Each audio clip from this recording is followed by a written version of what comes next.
안녕하세요. 30대 꽃다운 나이에 이혼이란 산을 넘은 여성입니다. 세상에 안 힘든 사람 없다는 거 알지만 그래도 힘들 때면 저는 사연이나 커뮤니티를 꼭 한번 탐방하게 되는 습관이 있어요. 나만 힘든 게 아니라는 걸 확인받고 위로받는 것이 제가 스트레스를 이겨내는 방법이거든요. 그래서 사연을 돌고 돌며 청취하기만 했는데 제가 사연자가 되어볼 줄은 또 몰랐네요. 아마 이번엔 직접적으로 제 처지를 공유하고 동정받고 싶어서 그런가 봅니다. 시간 되시면 제 이야기 한번 듣고 가세요. 저는 한때 결혼 때문에 가슴 벅찼고 한 번도 느껴보지 못했던 행복을 만끽해봤습니다. 평생 홀로 구질구질하게 살 줄 알았던 저를 제 남편이 구제를 해준 셈이나 다름없었는데요. 당시 제 남편은 S전자 기업 사원이었어요. 저는 그냥 닭발집 장사하는 사람이었고요. 제 가게가 남편 기업 주변에 있다 보니 유독 대기업 사람들이 회식 자리로 많이 찾는 곳이었습니다. 가게 규모는 작은 편이었는데 겨우 5테이블 차면 끝이라서 직원은 한 명만 두고 요리랑 서빙 카운터를 같이 운영했어요. 당시 막 시작한 장사라서 맛 보장이 없었을 텐데 유독 제 솜씨가 맛있다며 자주 찾아오는 손님이 있었습니다. 그게 바로 제 남편이었고 남편이 단골로 제 가게를 찾아주는 덕에 굳이 노력하지 않아도 저희는 안면 트고 인사 정도는 나눌 수 있는 사이가 될 수 있었어요. 남편은 제게 가끔씩 유치한 기념일 선물도 주었습니다. 거창한 건 아니었고 어린애들이나 챙기는 화이트데이 같은 거 있잖아요. 회사에서 많이 받았다면서 예쁘게 포장된 사탕이나 초콜릿, 빼빼로 같은 걸 꼭 제게 주곤 했어요. 그날마다 회식을 오기도 했고요. 젊어 보여서 몰랐는데 남편은 부서에서 팀장직을 맡고 있는 유능한 사원이라고 하더라고요. 그건 남편이랑 같이 온 동료분들이 남편을 치켜 세워주며 저한테 자랑해줘서 알게 된 사실입니다. 솔직히 자기 일 열심히 하고 전문적인 사람 보면 매력적이지 않습니까? 게다가 남편이 저를 다정하게 챙겨주기까지 했으니 제 마음이 흔들렸던 건 사실이에요. 그렇다고 티를 내진 못했어요. 남편은 말 그대로 대기업 팀장이고 저는 닭발집 사장인걸요. 제 눈에 훌륭해 보였던 남편은 남편 수준에 맞는 여자와 잘 어울린다고 생각했기 때문에 감히 제가 넘볼산은 아니라고 생각했습니다. 그렇게 저 혼자 남편으로부터 마음의 선을 단단히 긋고 지냈는데 어쩌다가 남편과 결혼까지 하게 된 줄 아시나요? 바로 생각지도 못한 저희 아르바이트생 때문이었습니다. 저랑 같이 일했던 아르바이트생이 한날 돈을 들고 튀어버렸지 뭐예요. 그 아르바이트생은 집안이 가난해서 대학교도 못 가고 아르바이트만 빙빙 도는 친구였는데 군대를 다녀오고 스펙도 없는 상황에서 장사 아르바이트만 뛰며 열심히 살던 친구였어요. 부모님도 돌아가시고 없다고 하더라고요. 처음 그 사정을 들었는데 힘겹게 사는 청년을 보니까 그저 각박하기만 한 세상인 것 같아 어른인 제가 대신 미안해지는 겁니다. 그래서 제가 아르바이트생으로 받아주었어요. 야간 수당에다 주말 수당까지 뭐 하나 빼먹지 않고 챙겨줄 수 있는 돈은 착실하게 챙겨주었습니다. 그 친구도 그만큼 손님에게 깍듯하고 제게도 싹싹하게 잘해주더라고요. 그렇게 이모 조카 사이처럼 6개월간 믿고 같이 일했어요. 그런데 남편이 있던 그날 갑자기 돈통에 돈을 들고 튀어버린 거 아니겠습니까? 절대 그럴 아이가 아닌데 근데 신기했던 건 남편이 하필 그 녀석을 눈여겨보고 있었나 보더라고요. 제가 알아채기도 전에 남편이 먼저 가게를 뛰쳐나갔고 저는 남편 동료들에게 사정을 들어서 뒤늦게 쫓아나갔습니다. 얼마 안 간 지점에서 남편이 그 친구를 힘으로 우악스럽게 결박하고 있더라고요. 남편은 그 친구 욕을 서슴지 않으면서 이런 애들 그냥 봐주면 다음에 똑같은 짓 또 한다며 경찰로 끌고 가려고 했는데 그 순간 저는 그 친구가 울고 있는 걸 보았습니다. 사정이 있어 보였어요. 그래서 제가 되레 남편을 진정시키며 난 괜찮다고 그 친구를 풀어달라 했습니다. 남편은 제 뜻을 이해 못했지만 제 뜻에 따라주었어요. 지금 생각해보니 아마 저를 좋아하고 있던 터라 그랬던 것 같네요. 남편이 손을 놓자마자 그 친구는 우리한테 고맙단 인사도 안 하고 도망을 쳤습니다. 그러자 남편은 또 자기 일처럼 그 친구를 향해 화를 내줬는데 남편은 저더러 그 친구 월급 아직 못 준 거 있으면 절대 주지 말라고 조언까지 했습니다. 당시에는 남편의 그런 마음이 저를 과도하게 걱정해주는 것 같아 얼마나 고마웠는지 몰라요.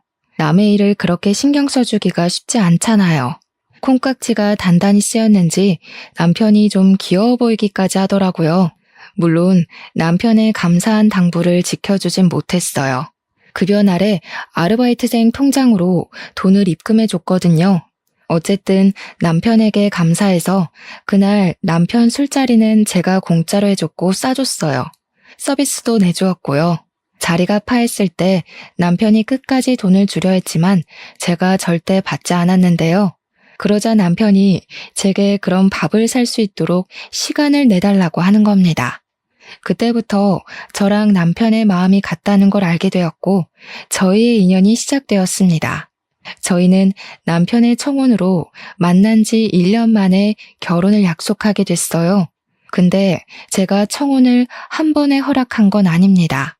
남편보다 들어오는 수익이 부족했던 저는 모은 돈도 별로 없었어요.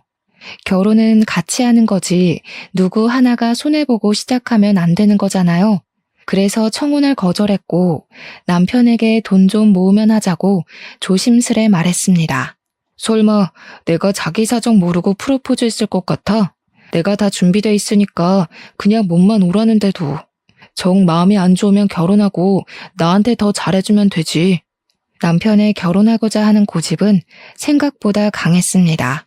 자기는 결혼에 환상이 있다면서 결혼하고 싶은 여자가 생겼고 서로 마음도 확인했는데 왜 돈 때문에 목표를 미뤄야 하는 건지 이해할 수 없다고 했어요.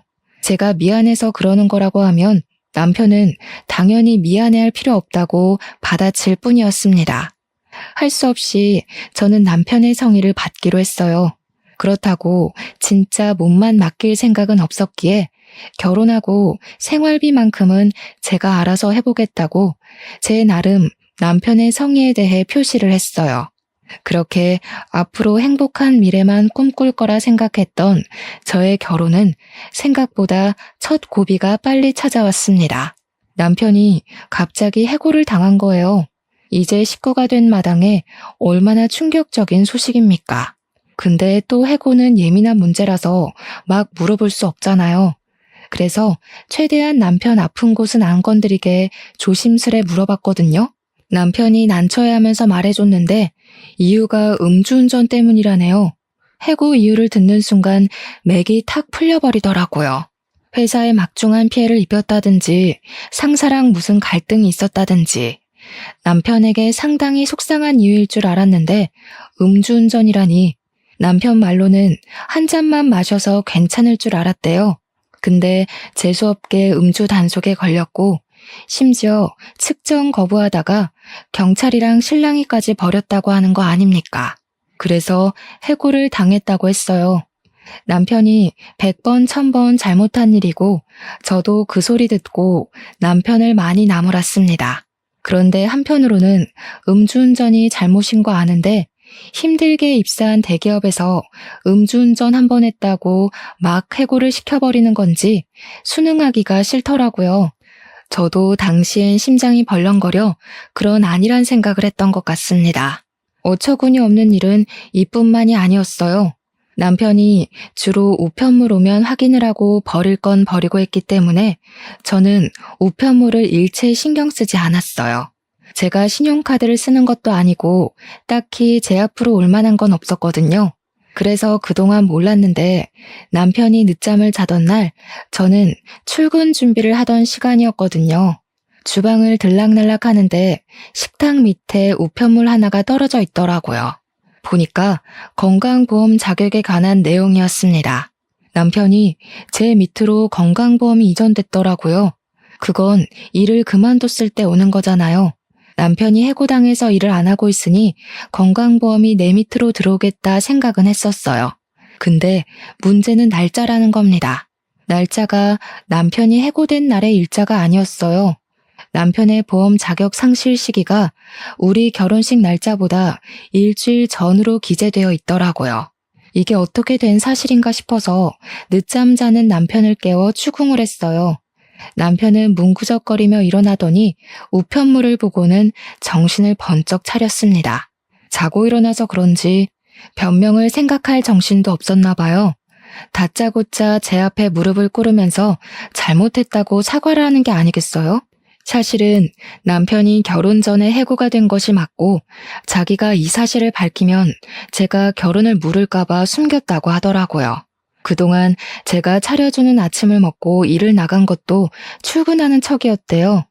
어쩐지 다시 생각해보면 남편이 재택근무도 자주 하고 매일 늦잠을 자긴 했었어요. 제가 대기업 사정까진 잘 몰라서 그땐 남편이 그냥 정말로 자유롭게 재택근무를 많이 할 수 있는 좋은 회사를 다니고 있구나, 그렇게만 생각했습니다. 누가 해고당해서 출근하는 척 연기를 하고 있는 줄 알았겠습니까? 그런 거짓말을 할 거란 상상도 못했는걸요. 순간적으로 열이 확 오른 저는 남편에게 끝내 솔직하게 말했어야지 라고 하면서 처음으로 성질을 냈습니다. 남편이 더 기가 죽어서는 고개를 아예 못 들더라고요. 제가 마음이 참 약한 사람이거든요. 화가 나는 건 화가 나는 거고 남편이 주눅 들어있는 모습을 보니까 저한테 말 못하고 혼자 끙끙 앓으며 마음고생한 게 안타까운 거 있죠. 그리고 이미 저는 결혼을 해버렸고 결혼이 장난도 아닌데 결혼한 지 얼마나 됐다고 바로 이혼을 하겠습니까? 그래도 남편이 나쁜 마음으로 제게 숨긴 것은 아닌데다가 저 몰래 새 일자리를 찾고 있었다길래 일단은 한번 봐줬어요. 그렇게 고비를 잘 넘겼다고 생각했습니다. 그리고 다음 날부터 제가 좀 바빠졌어요. 남편이 일을 구하기 전까지는 일단 제 수익으로 저희 살림을 완전히 해결해야 되잖아요. 원래부터 생활비는 제 몫이었으니 감당할 수 있었는데 그 외에 부수적인 돈까지 전부 제 돈으로 해결을 해야 되니까 좀 많이 버거울 것 같더라고요. 그래서 저는 원래 오후부터 장사를 했던 걸 늘려서 오전부터 시작을 했고 배달은 가까운 곳만 했는데 이젠 업체를 신청해 넓게도 운영하였습니다. 그 덕에 제 가게는 생각보다 빨리 성장했어요. 5테이블 규모로는 적어서 가게 이전까지 필요했을 정도였죠. 저랑 남편은 활기를 갖고 같이 부동산 알아봤습니다. 남편이 대기업 다녔던지라 똑똑해서 중개사 말장난에 놀아나질 않더라고요. 참 듬직했어요. 똑똑한 남편 덕에 제 가게는 입지도 괜찮고 매 물가 흥정도 잘 돼서 좋은 새 출발을 할 수 있었습니다. 다만 이젠 직원이 무조건 있어야 하는 규모였기 때문에 아르바이트생 면접도 봤어요. 남편이 자기 일 구하기 전까지 제 가게 일을 도와준다고 했거든요. 그래서 아르바이트생 뽑는 것부터 가게에 드릴 물품까지 남편이 꼼꼼하게 확인하고 주도해 주었습니다. 그렇게 시작한 장사는 규모를 참 잘 키웠다고 생각할 만큼 잘 되었어요. 일손 부족했는데 남편의 존재가 특히 제게 도움이 많이 되었습니다. 데뷔를 빨리 했기 때문인지 저희는 남편이 백수인 것에 비해 궁핍은 쉽게 피해갈 수 있었어요. 그건 제가 월급쟁이가 아니었던 덕이 컸을 겁니다. 저는 혹시라도 우리 부부 살아가는 데에 경제적 고충이 따를까봐 일을 쉬지 않고 출근했어요. 하루쯤은 쉬어도 된다는 남편의 걱정에도 불구하고 늘 제가 직접 직원들과 음식들, 손님들까지 정성스레 신경을 썼습니다. 역시 사람은 무리를 하게 되면 병이 나기 마련이더라고요. 한날 아침 일어났는데 몸에 열이 펄펄 난 거 있죠. 아마 일도 바쁜데 이번에 잘해주던 주방 이모가 그만두는 바람에 제가 요리까지 뛰어서 더 병이 난 것 같았어요.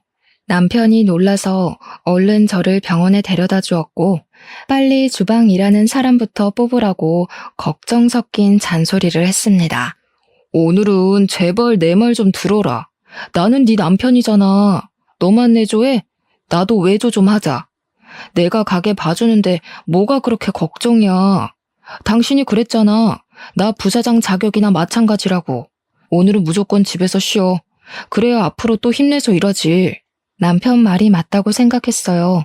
앞으로를 위해서 굳이 아픈 몸까지 이끌고 나가 저를 혹사시킬 필요는 없다고 봤습니다. 또 부부가 왜 부부겠습니까? 서로 돕고 기대라고 만들어진 관계가 아닙니까? 그렇게 저는 남편 존재의 소중함을 느끼며 그날 하루는 남편에게 가게를 맡겼습니다.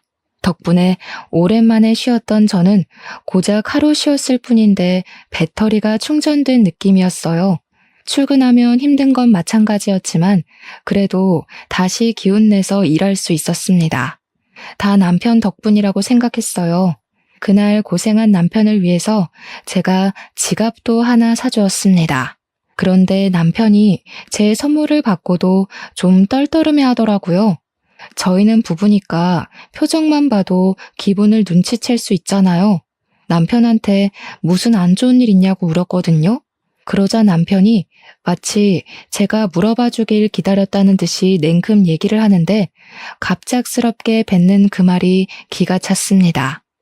자기가 여태까지 대기업 일하면서 오전부터 야근에다 주말에도 필요하면 출근을 했어야 했대요. 대학 졸업하고 바로 취직이 된 거라서 졸업 후로 한 번도 쉬어본 적이 없다는 겁니다. 그러면서 마지막에 하는 말이 진짜 하고 싶은 말이었던 것 같은데 갑자기 여행을 다녀오겠다고 하는 거 아니겠어요? 여행? 가게는 어쩌고 뜬금없이 여행을 가? 자기 쉬고 싶은 거 알겠는데 지금 우리 가게 사정 알잖아. 주방 이모도 아직 못 구해서 일손 정말 부족해. 솔직히 내가 많이 봐줬잖아.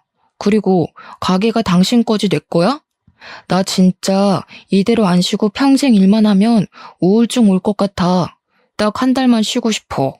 나도 가게 시작하면서 한 번도 쉰 적 없어. 누군 안 놀고 싶어서 가게에 붙어 있어? 여행은 무슨 여행이야. 철없는 소리 좀 하지 마. 아, 진짜 너는 꼭 이런 식이더라. 돈돈거리지 좀 마. 사람이 돈 때문에 사냐? 살 만큼만 벌면 되는 거지. 뭐 얼마나 떼부자 되려고. 솔직히 네가 이렇게 돈에 혈안돼 있는 거 볼 때마다 내가 더 숨 막히거든? 제발 사람 좀 살자, 어? 불과 얼마 전까지만 해도 남편은 에너지 방전된 제 건강 상태를 걱정하며 남편 노릇을 톡톡히 해준 사람입니다.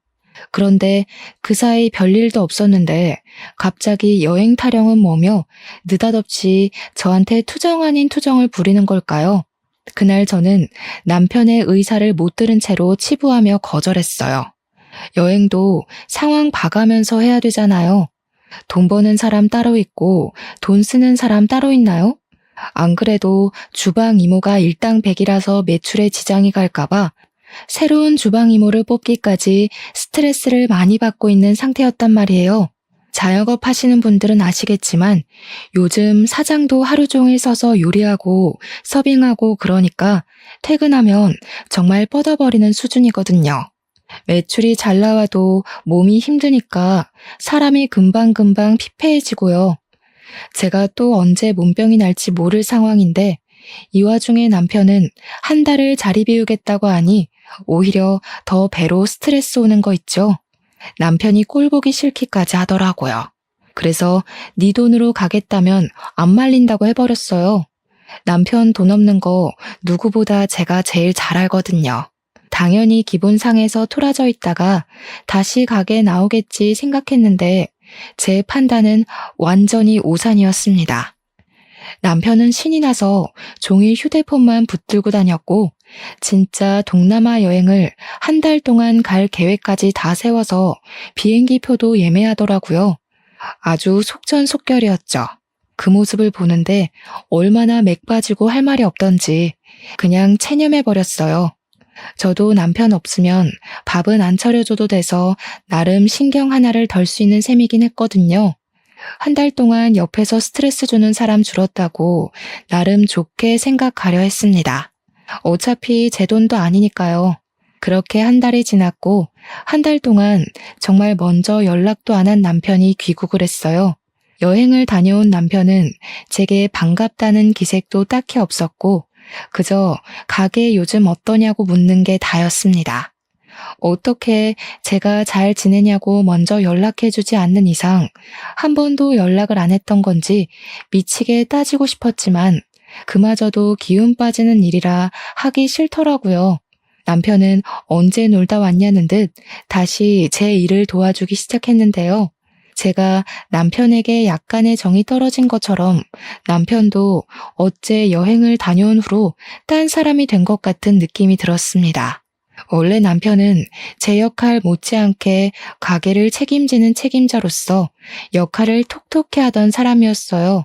그래서 직원들도 제가 없으면 남편을 사장님 대우해줬고 남편도 진짜 사장처럼 직원들을 잘 챙겼습니다. 그런데 여행을 다녀오고 마음이 해이해 있어서 그런 건지 모르겠지만 일이 바쁜데 굳이 직원을 불러서 자기 일을 대신 시켰고 직원들한테 재미없는 아재 농담이나 치고 어떻게든 일을 남한테 미루거나 딴짓을 골라서 했어요. 또 친구랑 약속 있다고 일을 제대로 안 나오는 것도 다반사였습니다. 친구랑 논다고 가게 안 나올 때면 퇴근할 때까지 연락이 없어요. 그렇게 제가 혼자 뒷정리 끝내고 퇴근해서 집에 가면 남편이 이미 자고 있는 상황이 점점 생활화되어 가고 있었습니다. 나중에는 오히려 남편이 가끔씩 가게를 나오는 게 더 걸리적거릴 정도로 도움이 안 됐어요. 남편이랑 대화 좀 해보려고 해도 마감 전에 쥐도 새도 모르게 쌩 집으로 가버려서 먼저 자고 있으니 제가 어떻게 대화를 시도할 수가 없었어요. 남편이 퇴근해버린 것도 다른 직원이 말해줘서 아는 수준이었는데 대화할 시간이 어디 있었겠습니까? 남편이랑 점점 남남이 되어가는 사이 놀랍게도 장사는 갈수록 매출 대박을 쳤어요. 그러길 6개월 지났습니다. 중간에 괜찮은 주방 이모도 무사히 고용을 했고 덕분에 조금은 숨 고르며 일을 할 수 있었어요. 자리가 꽤 잡혀가는 것 같았죠. 하지만 남편이 제게 매출을 물어볼 때는 거짓말을 했습니다. 매번 장사 다 거기서 거기라서 겨우 수익 조금 낸다고만 했어요. 남편이 돈 없는 사람인 걸 제가 잘 안다고 그랬잖아요. 왠지 가게에 돈 좀 생기면 달라고 할 것 같더라고요. 아니나 다를까 제가 아무리 거짓말을 해봤자 가게 현장까지 어떻게 속이겠습니까? 남편이 가게 왔다가 손님 바글바글한 걸 며칠 지켜보는 것 같더니 매출 상황을 눈치챘나 보더라고요. 똑똑한 머리를 그런데 굴리니까 얼마나 볼품없고 째째해 보이는지 몰라요. 남편은 이제 저한테 대놓고 돈 좀 달라고까지 했습니다. 무슨 돈? 나한테 돈 맡겨놨어? 그동안 잘만 놀러 다녔잖아. 나 몰래 꽁쳐놓은 돈 있는 거 아니었나? 아, 좀 빌려줘. 내가 돈이 어딨어. 그거는 친구들이 다 사준다고 하니까 나갔던 거지. 당신 아니면 나 돈 나올 구멍 없는 거 알잖아. 그래도 내가 엄연히 대기업 다녔던 사람인데 돈 한 푼 없어서 친구들한테 얻어먹기만 하는 거 얼마나 쪽팔린지 아냐? 그러니까 지금 놀려고 돈 달라는 거잖아. 노는 게 아니면 일도 안 하면서 무슨 돈이 왜 필요한데? 와, 어이없네. 지금 나 백수라고 무시하냐? 대기업은 아무나 들어가는 줄 알아? 원서 넣으면 바로 합격인 줄 아냐고. 그리고 요즘 파릇파릇한 애들이 치고 자꾸 올라와서 그 확률 뚫으려면 엄청 스트레스 받거든? 꼭 머리 안 쓰고 무식하게 돈 버는 애들이 천재들 욕한다니까. 무슨 대화를 못하겠다 대화를. 남편은 저더러 백수 문제는 남자 자존심 문제로도 연결된다면서 사과를 요구했습니다. 지금 저한테 무식하게 돈 번다고 한 사람이 누군데 자존심을 논하는지 모르겠더군요. 기가 막혀서 개무시하고 돌아섰는데 남편이 돈이 급했는지 다시 제 앞을 막아섰어요. 나 언제 또 대기업 들어갈지 몰라. 이런 식으로 나오면 나중에 얼마나 후회하려고 그러냐? 설마 나한테 돈 주기 싫어서 그래? 싫어. 너 취업 핑계로 논 지가 벌써 반개월이 다 돼가. 나 믿고 계속 놀고 먹을 심상 같은데 나 당신 마누라지 네 엄마 아니야. 일 안 할 거면 혼자 손가락 빨아야지. 그리고 똑똑한 사람이 왜 자꾸 무식하게 번 돈을 탐내냐? 나가서 똑똑하게 벌어서 똑똑한 돈 쓰던가. 머리가 안 되면 몸뚱이라도 멀쩡해야 되는데 어째 더 쓸모없어서 안타깝네. 남편은 제 말에 자존심 상해서 토라졌고 저더러 돈 번다고 유세 떨지 말라 소리쳤습니다. 그러면서 우리 결혼할 때 돈 없는 나를 위해서 집이랑 차까지 다 자기가 해오지 않았냐고 하더라고요. 물론 남편이 제 생각해서 집도 차도 해줬죠. 그래서 그게 완전히 제 건가요? 집도 남편 명의로 되어 있고 차도 내가 운전을 못해서 자기 혼자 타고 다니는 주제에 마치 저를 위해서 전부를 바친 것처럼 말을 하는 게 웃겼습니다. 당시 집이랑 차로 청혼을 받았을 땐 그렇게 낭만적이라고 생각했는데 현실을 제대로 알고 보니까 제가 확실히 콩깍지에 눈이 가리긴 했더라고요. 어쨌든 더 이상 집과 차에 감흥이 없어서 남편한테 있는 그대로의 감정을 말했더니 이젠 남편이 저더러 양아치라고 욕을 하기 시작했어요. 솔직히 집이랑 차는 내 돈이 아니면 부모님 돈으로라도 대줘야 하는 거야. 근데 그거 내가 다 봐줬잖아. 이제 와서 명의 얘기를 한다고? 그 말은 지금 집이랑 차가 갖고 싶다는 거야, 뭐야? 누가 그렇대? 네가 집이랑 차 다 네 거라고 하는 것처럼 나도 생활비랑 용돈 다 내 거라고 말하는 건데 우리 집 돌아가는 수익 전부 다 내 거잖아. 근데 내가 왜 당신한테 돈을 줘야 되냐는 거지. 집 있고 차 있는 양반이 내 돈까지 탐내려고? 부부끼리 네 거 내 거 따지는 인간들 보면 진짜 밥맛 떨어졌는데 그 밥맛이 내 옆에도 있었네. 우리 부모님이 너 착한 줄 알고 얼마나 좋아했는데 진짜 실망이다. 저희는 일 때문에 서울에 살았는데 시부모는 원래 시골 사람이라서 내내 시골에만 계셨어요. 남편이 대기업 들어가는 덕에 시부모가 아들 잘 키웠다고 그렇게 좋아했고 며느리인 저를 보고도 항상 좋은 처자가 아들 옆에 붙었다며 잘해주셨던 분들입니다. 저희가 시댁에 방문하면 늘 제 입맛에 맞춰서 음식을 준비해주기도 했어요. 그래서 저도 시부모가 좋아서 참 잘 따랐고 명절마다 늘 시댁에 먼저 들려 인사한 뒤 친정을 내려갔습니다. 시댁에 드린 용돈도 친정에 주는 만큼 제가 항상 따로 챙겨줬어요. 그때마다 시부모는 꼭 10만 원씩 다시 돌려주곤 했습니다. 며느리가 좋아서 주는 용돈이라면서요. 그런 좋은 부모 밑에서 이런 철딱선이 없는 아들이 있다는 게 너무 안타까울 따름이었습니다. 남편은 그날로 제게 돈을 못 받아가 근 2주를 삐쳐 있었어요. 진짜 대단하지 않습니까? 근데 더 대단한 건 토라진 걸 표시라도 하고 싶었는지 자기 집이니까 집주인 마음대로 할 거라고 제 베개랑 여분 이불을 방문 밖에 내놨더라고요. 퇴근하고 왔는데 굉장히 황당했습니다. 저희 집은 3룸이라서 하나는 방, 하나는 드레스룸으로 쓰고 있었어요. 마땅히 잘만한 방이 없어서 저는 할 수 없이 거실 소파에서 잤습니다. 남편이 삐쳐있는 기간 동안 말이죠. 남편은 사춘기 소년이 반항하는 것처럼 가게에도 안 나타났고 출퇴근할 땐 자는 건지 방 밖으로 나오질 않았어요.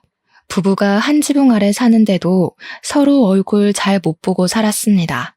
제가 돈을 안 줬으니 돈이 없어서 더 이상 남편이 외출은 못하고 있는 줄 알았는데 그건 또 아니더라고요. 어쩔 땐 새벽에 퇴근하는 저보다 늦게 들어올 때가 있었어요. 그러든가 말든가 저를 투명인간 취급하는 사람에게 저도 똑같이 무시해주며 지냈을 뿐입니다. 그러던 어느 날이었어요. 출근하려고 신발장을 나갔는데 처음 보는 남자 구두가 한 켤레 있더라고요. 남편한테 분명 돈이 없을 텐데 왜 새 것인 남자 구두가 있는 건지 몰랐습니다. 신발장을 열어보니까 처음 보는 신발이 구두 말고도 몇 개 더 있더라고요. 솔직히 돈도 없는 양반이 어디서 돈이 나서 저런 걸 샀나 궁금하잖아요. 그래서 우리 사이에 침묵을 깨기 위해서 제가 먼저 안방 찾아가 노크를 했습니다. 근데 남편이 아직 자고 있는 건지 반응이 없더라고요. 방문도 잠겨 있었어요. 저는 출근 시간 때문에 할 수 없이 추궁은 뒤로 미뤘고 가게로 갔습니다. 저희 가게는 저녁부터 피크라서 오전이랑 낮에는 거의 배달만 있었는데요. 그날도 매장이 조용하고 평범했던 날이었어요. 제가 한참 남편 새 신발 생각 때문에 정신 팔려 있을 무렵 손님이 들어왔는데 반사적으로 인사를 하려는 그때 저는 들어온 손님을 한참 쳐다보는 실례를 저질렀습니다. 안녕하셨어요, 사장님. 저 기억하실지 모르겠는데 희성이에요. 사장님 닭발집에서 돈 훔쳐갔던. 어디서 봤나 했더니 친구가 자신을 설명해주는 덕에 바로 떠올릴 수 있었어요. 당시에 그 친구가 27살이었는데 다시 나타난 그날은 제법 30을 앞둔 티가 나는 행색이더라고요. 일단 저는 너무 놀라고 반가워서 얼른 그 친구한테 쫓아가 인사를 했습니다. 멋있어졌다고 어떻게 지냈냐고 정신없이 안부를 물었죠. 그래도 한때 믿고 일했던 귀여운 친구였거든요. 근데 반가워서 들뜬 저와 달리 그 친구 표정은 기운이 없더라고요. 저한테 미안해하는 것 같았습니다. 아니나 다를까 그 친구가 나를 찾아온 것이 바로 그 이유였어요. 저한테 과거의 자기 실수를 사과하면서 그때 훔쳐간 돈을 갚으러 왔다고 봉투를 주더라고요. 저 중소기업 무역 쪽에 취직했어요. 다 사장님 덕분이에요. 꼭 취업해서 갚으려고 사장님 생각만 하면서 공부했더니 학벌 없어도 제 깡이랑 자격증 보고 합격시켜 주더라고요. 너무 잘된 일이라고 생각했습니다. 진심으로 축하를 해주었고 마치 제 조카가 취업을 한 것처럼 기특했지만 그건 그거일 뿐이었어요. 차마 그 친구가 주는 돈은 받을 수가 없겠더라고요. 바로 거절을 했더니 그 친구도 의지를 굽히지 않고 계속 돈을 내밀었습니다. 너 사정 어려운 거 알고 그냥 보낸 거야. 네가 나쁜 애 아니라는 것도 알고 있었고 또 날 안 잊고 이렇게 사과하러 와줬잖아. 그걸로 이미 다 갚은 거지. 그래도 그 친구가 제게 죄책감을 갖고 있는 것 같아서 그 봉투를 받았어요. 그리고 다시 그 친구에게 돌려주면서 취업 축하 용돈이라고 했습니다. 그러니까 그 친구가 참고 있던 눈물을 보이더라고요. 부모 형제 없이 얼마나 이악 물고 컸을까 싶어 제 마음이 다 아팠어요. 일단 저는 이 기특한 친구에게 밥 한 끼 대접하려고 그 친구를 한쪽에 앉히고 직원들에게 식사 준비를 부탁했습니다. 그리곤 그간의 안부를 나누게 되었는데요. 한참 얘기하다 보니 그날 소매치기 사건까지 얘기하게 돼버렸어요. 자연스레 남편도 언급이 되었죠. 제가 그 친구에게 그때 널 붙잡았던 남자랑 결혼하게 되었다고 했더니 놀랄 줄 알았는데 의외로 무반응이더라고요. 근데 놀랍게도 그 이유가 다 있었어요. 그 친구는 무반응이었던 게 아니라 난감해서 입을 다물고 있었던 것이었습니다. 잠깐 고민하는 것 같더니 저한테 자기 폰을 건네더라고요. 그리곤 뜬금없이 여러 가지 동영상을 보여줬어요.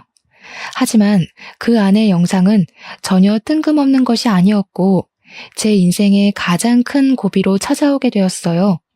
영상 안에는 남편이 있었습니다. 남편 옆에는 웬 여자가 있었는데 그 여자는 다름 아닌 과거에 저희 가게를 그만둔 주방 이모지 뭡니까? 둘은 사이좋게 팔짱을 끼고 있었고 동영상 끝자락엔 두 사람이 모텔 들어가는 모습이 찍혀 있었습니다. 이미 이것만으로도 저는 남편에게 모든 믿음이 바닥나 버렸어요. 근데 그 친구가 뭘 하나 더 보여주더라고요. 녹음 파일이었는데 들어보니 그 친구는 우리 가게를 처음 온 게 아니었습니다. 하필 제가 아팠던 날 왔던 것 같아요. 녹음 파일 안에서는 우리 가게 직원 목소리가 들렸는데 계산하는 상황 같았습니다. 근데 그 친구가 큰 목소리 말고 주변 소음을 집중해서 들어보라고 하더라고요. 그랬더니 놀랍게도 남편 목소리가 겹쳐 들렸어요. 녹음 날짜를 확인했는데 역시나 제가 아팠던 날이 맞았습니다. 저는 진정이 안 되는 심장을 부여잡고 좀 더 녹음 내용을 자세히 들어보았어요. 거기서 완전 기가 막힌 사실을 알게 되었습니다. 남편이 매니저 직원한테 현금 좀 빼가갔다는 말이 들렸고 매니저는 잔돈이 모자라서 안 된다고 실랑이를 벌이고 있는 중이었어요.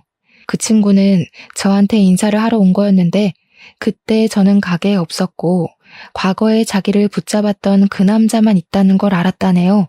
그래서 다른 직원한테 조심스레 남편과 저의 관계를 물어본 후에야 부부 사이인 걸 알았다고 했습니다. 그 친구 눈에 남편의 태도나 행실이 불량해 보였나 봐요. 그 친구는 그날 계산하면서 몰래 녹음을 해야 할 것만 같았고 끝내 현금을 빼간 남편을 몰래 쫓았다고 했습니다.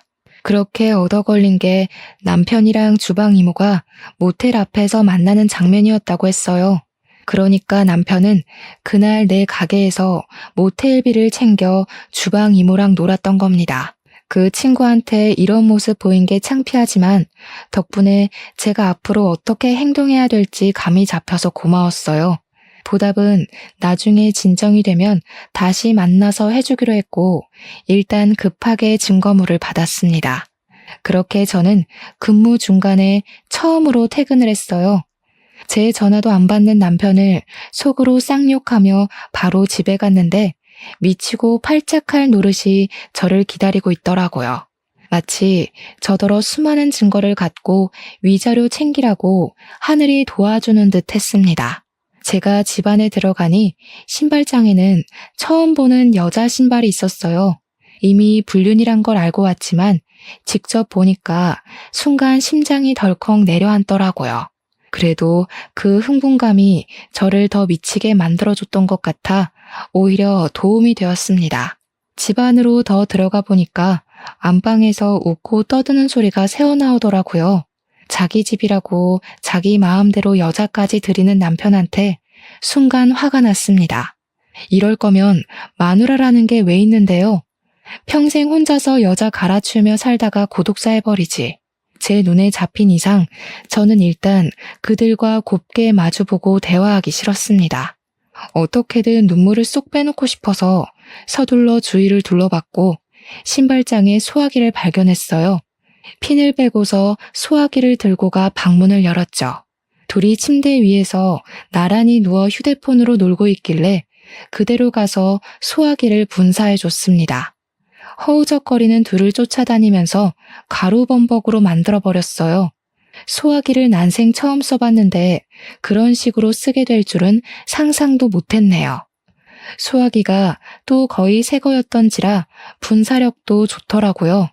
제가 정신 나간 사람처럼 멈출 생각을 안 했더니 나중에는 보이지도 않는 곳에서 남편이 콜록거리며 쌍욕을 하기 시작했어요. 아씨, 내 눈! 야, 어딨어? 너 오늘 내 손에 죽을 줄 알아. 정신이 나가도 정도껏 나가야지. 뭐 하는 짓이야? 내 돈 훔쳐서 모텔 가는 너만큼 정신 나갔을까? 아무리 바람 피우고 싶어도 그렇지. 어쩜 저렇게 수준 떨어지는 사람을 골랐대? 애 딸린 아줌마가 취향이었니? 그 주방 이모한테는 아들이 하나 있어요. 중학생인가 고등학생이었을 겁니다. 그래서 그 이모 나이가 꽤 많았다는 거예요. 남편보다 무려 10살이나 더 들었죠. 무슨 조합인지는 모르겠던 저는 단지 기가 차서 둘 낯짝을 다시 보기 위해 베란다에 있는 호수를 끌어왔습니다. 둘의 형상이 비치는 곳으로 분사를 했어요. 그랬더니 또 한 번 고함 소리가 온 방 안을 휘저었고 둘은 물이 오는 방향을 겨우 찾아서 방 밖을 빠져나갔습니다. 소화기 가루와 물이 섞여 끈적끈적하게 젖은 꼴들이 웃기더라고요. 그걸 놓치기 아까워 저는 당장 동영상을 찍어줬고 특히 나이에 맞지 않는 옷을 입고 있는 주방 이모 모습을 많이 찍었습니다. 이모, 주제를 알아야지. 저 남자가 진짜 이모 좋아해서 만나주는 거라 생각해요? 저 새끼 거지라서 내 돈 빼가서 이모한테 퍼부은 거일 텐데 제가 대기업 다녔다고 자랑했죠? 그 잘난 대기업 음주 때문에 해고당했어요. 근데 웃긴 건 뭔지 알아요? 음주운전이 한 번이 아니었더라고요. 남편은 이미 음주운전으로 2번의 경고를 더 받은 상태였는데 저를 만나고 또 음주운전 사고가 생긴 거였다고 했어요. 그럼 총 3번이라는 거잖아요. 대기업에선 2번만 음주운전을 해도 해고 위기를 맞는데요. 그런데 부서 팀장이라는 사람이 불량스럽게 음주운전을 3번이나 했으니 해고 당할 만했던 겁니다. 이미 당시 회사 내부에서 인성 쓰레기로 유명했던 일화래요. 오랜만에 제 가게를 방문했던 남편 동료들이 몰랐냐면서 제게 알려줬던 사실이었습니다. 뭔 상관이야. 적어도 너보다는 나를 더 좋아하니까 나한테 남의 돈 훔쳐서라도 퍼줬겠지. 세상 참 긍정적으로 살아서 좋겠어요. 아들한테 큰 도움이 될 것 같네요. 이런 천박한 짓 하고도 아들한테 평생 숨길 수 있을 거라 생각한 건 아니죠? 앞으로 아들은 어쩌나? 엄마 때문에 학교 힘들게 다니겠네. 저는 동영상을 끊고 남편한테 이혼 소송하겠다 통보도 해줬습니다. 너한테 겨우 있는 집이랑 차, 그거 내 거 만들어줘서 고마워. 위자료 받아서 내가 더 좋은 집이랑 좋은 차 살게. 그래도 네 덕분에 나 면허 따겠다. 땡큐. 남편은 얼굴에 이물질을 닦아내면서도 제 말을 듣긴 한 건지 순간 저를 향해 손에 집히는 대로 물건을 던지기 시작했어요. 다행히도 눈에 뵈는 게 없어서 그런지 아직도 기침을 하면서 조준을 잘 못하더라고요. 야, 그럼 내가 일해줬던 돈이라도 내놔. 떼먹으면 마누라고 보고 바로 노동청에 신고할 거야. 저런 머저리 같은 게 뭐 훌륭해 보인다고 좋아했는지 모르겠다. 대기업 다녔다는 사람이 가족 사업엔 근로신고 안 되는 것도 몰랐냐? 근로기준법에도 있다 이 무시가. 그러니까 네가 술 먹고 해고나 되는 거야. 남편이 화가 나서 무작정 저한테 달려들려고 했는데 자기 발까지 흘러내린 이물질 때문에 혼자 벌러덩 나자빠져 버렸어요. 그건 똑같은 불륜이라고 주방 이모마저 미끄러져 비명 지르고 난리더라고요. 제가 자기 아들한테 불륜 사실 밝힌다고 하니까 성급하게 저를 덮치려다가 넘어진 거였어요. 주방 이모는 자기가 잘못된 판단을 했단 걸 반성이라고 하는 건지 바로 남편을 버리겠다는 쉰소리까지 해댔는데요. 내가 미안해. 제발 우리 아들한테만 말하지 마. 내가 뭐든 다 할게. 네가 시키는 거면 개똥도 퍼먹을 수 있어. 그러니까 제발 우리 아들한테만 비밀로 해줘. 다시는 네 남편 앞에 안 나타낼 테니까. 부탁이야. 내가 일도 잘해줬었잖아. 우리 집 반찬도 많이 챙겨줬고. 그러니까요. 왜 멍청한 짓을 해서 아들 보기 쪽팔린 짓을 하세요? 그래도 혹시 알아요?